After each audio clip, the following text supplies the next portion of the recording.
Now, in 2008, he jumped alongside Tom Daley in the 10-metre synchronised diving. This year, he'll be launching himself 27 metres off a cliff. Blake Aldridge will be competing in the Red Bull Cliff Diving World Series, which will make a stop in Wales. And Blake's here with us in the studio, I'm pleased to say. So, Blake, this does beg the question, why would you want to throw yourself off a 27-metre cliff? I think from diving at the age of 5 all the way through making the Olympic Games, that was my main focus, and doing that. And then it was like, where can I kind of push a little bit more? Jump off of 3 times the height of what you've been training for the rest of your life. Well, we're looking at some pictures now of the most extraordinary. Makes my knees go completely. I mean, when you stand on that board and look down, you must be scared or not.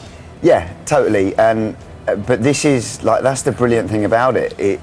You know, you're standing up there, you're faced with so many fears and worries, and you have to kind of can all of that energy to be in the right frame of mind to jump off and deal with this kind of height and impact. You see, my stomach is turning watching that. So how does it feel? Do you literally feel like you've left your stomach behind when you go off the edge? It's a very strange feeling. Like, as I was saying a minute ago, that all of the energies that you have to kind of can, and then once you jump off the platform, it's like this kind of free feeling. You know, you're just kind of flying through the air, going through the motions, yet you're spinning around, seeing everything.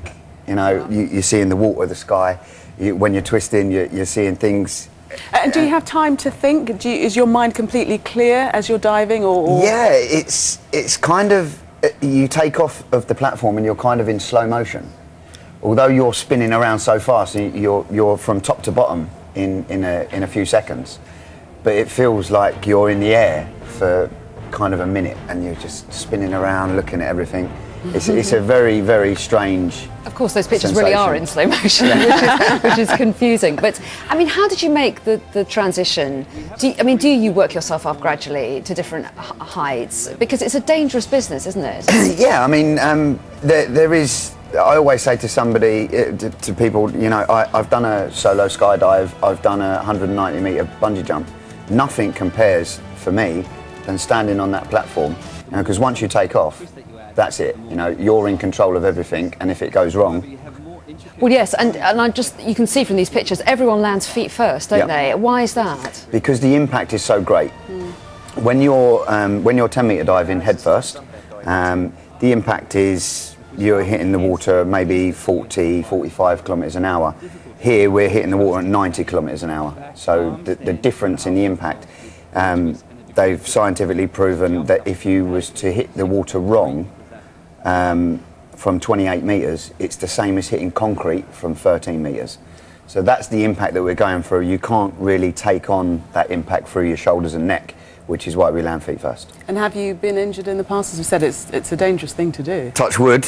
I've been lucky so far, but I'm fairly new. You know, I only transitioned into it in 2011. So.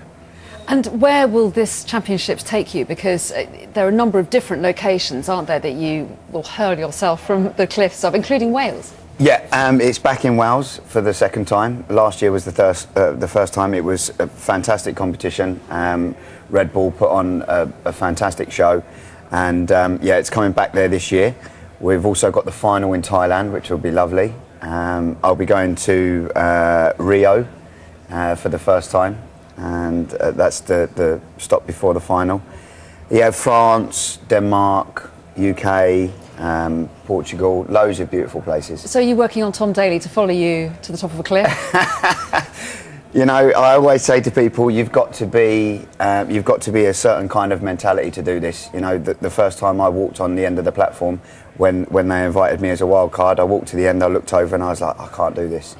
But something inside me pushed me to get off and do it. And once you get off and do it, and you're all right, the self-achievement feeling and self-motivation is unreal.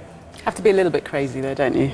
A little bit, yeah. Well, good luck with it, Blake. Really Thank you very interesting to hear all about it. Thanks very much indeed. Thank you.